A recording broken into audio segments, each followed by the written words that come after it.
Adolf Hitler said, "When diplomacy ends, war begins." Diplomacy, in the sense of statecraft, was by no means unknown, but it was Machiavellian in character, and was usually employed as an aid to war rather than as a means of preserving peace. In modern times, however, no state can live in isolation. This involvement must be systematic and based on some well-defined principles. Post-Cold War period has witnessed United States becoming the most influential player on the world stage. United States interacts with the world on the basis of historical knowledge, insights, lessons, analogies, and narratives. They have devised a mechanism to gain perspective on the world and its challenges, to impose familiarity on novel and perplexing issues, to channel the perceived verities of the history in grappling with the uncertainties of the future, or simply to frame and market their policies in an appealing fashion. This whole mechanism leads to the formulation of U.S. foreign policy. Being the superpower, U.S. foreign policy affects the whole global community. Understanding its dynamics is, therefore, important. The topic of our video today is U.S. foreign policy formulation. Let's start with what is foreign policy. Foreign policy is defined as the policy of a sovereign state in its interaction with other sovereign states. Foreign policy defines the nature of political, social, economic, and military relations of a country with other countries. The conduct of foreign policy is primarily directed at influencing the behavior of other governments and organizations. Foreign policy is made under the influence of few determinants, which serve as basic guidelines for foreign policy formulation. The determinants can be divided into external and internal determinants. The external determinants are world power structure, reaction of other states, world public opinion and alliances. The internal determinants are historical influence, geopolitical location, economic development, military strength, human force and the government and the leadership of the country. So in a nutshell, foreign policy formulation should be based on A. Protecting national security and interests. B. Protecting access to strategic resources. C. Protecting sovereignty and territorial integrity of own and allies. D. Maintaining balance of power. E. Supporting modernization and development. F.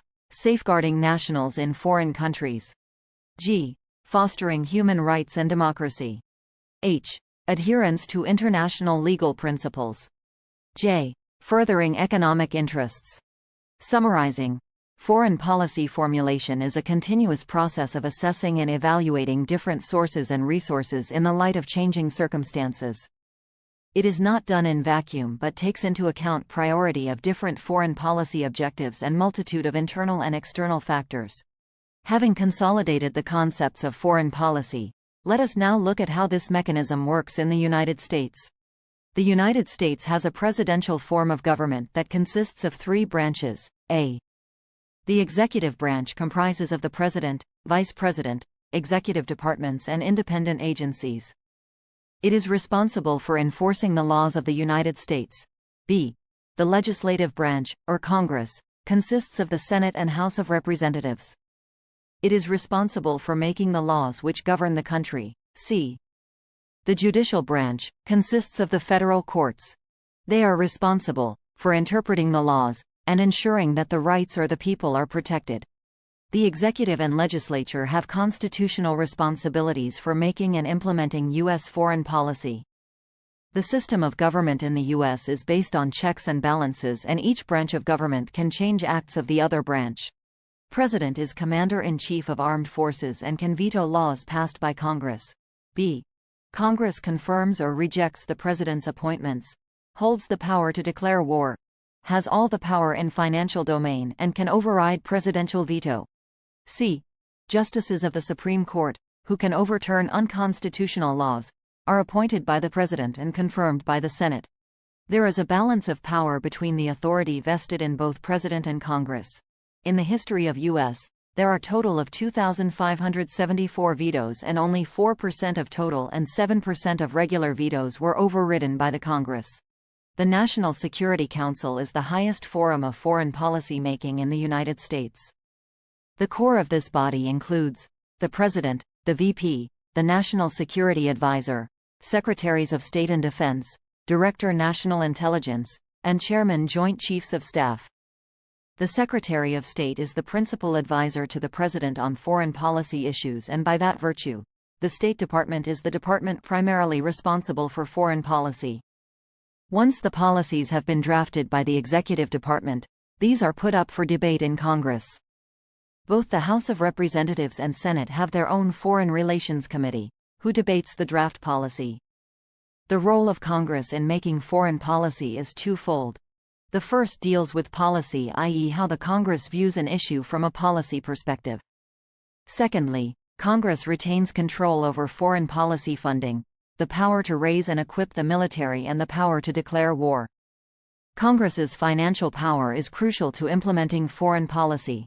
An unsupportive Congress can undermine President's policy and limit its success. Owing to the complex nature of current international politics, it may not be possible for the state institutions to develop a comprehensive foreign policy. It is there where the role of think tanks, and other similar institutions, is instrumental for development of a sound foreign policy. A large number of think tanks function in U.S. Think tanks are independent institutions organized to conduct public policy research and produce independent, policy-relevant analysis and advice. They bridge the gap between academia and government spheres. Their research recommends options for practical actions to the government. The more important ones from foreign policy perspective are SAD Face A, Brookings Institution. Formed in 1916, conducts research and analysis on a whole range of public policy matters. Brookings' contributions include design of the Marshall Plan, use of sanctions to punish and influence rogue states, and organization of National Security Council. Founded in 1921, Council on Foreign Relations is the premier foreign policy think tank, research center, and publisher.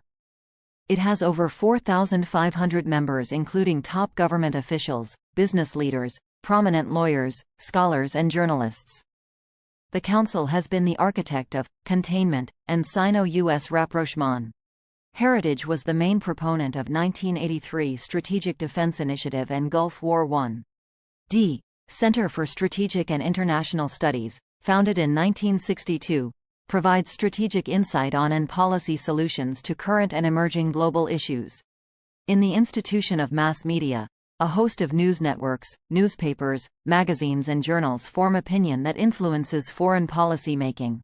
Another very important influence is that of social media, which has become the digital playground where the great game is now being played between competing powers vying for public influence.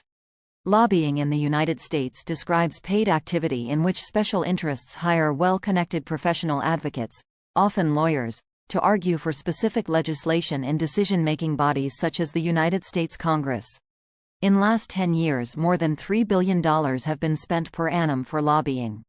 Interest groups in U.S. that influence foreign policy forming through lobbying can be divided into three broad categories. 1. Economic or business groups that want an international trading climate to their advantage. Important ones are U.S. Chambers of Commerce, National Association of Manufacturers, NAM, American Federation of Labor, and Congress of Industrial Organization, AFL Carbon Monohypoiodite, and the International Brotherhood of Teamsters. 1.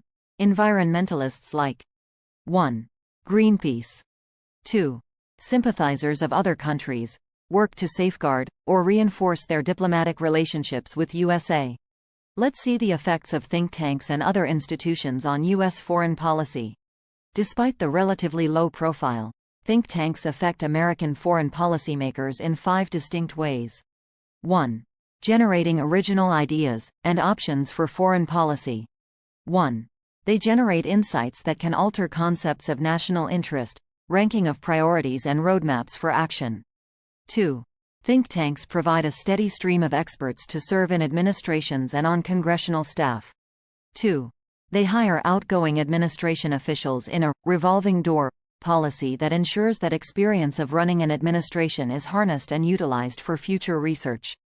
1. Think tanks provide policymakers with forums to build shared understanding, if not consensus, on policy options. 1.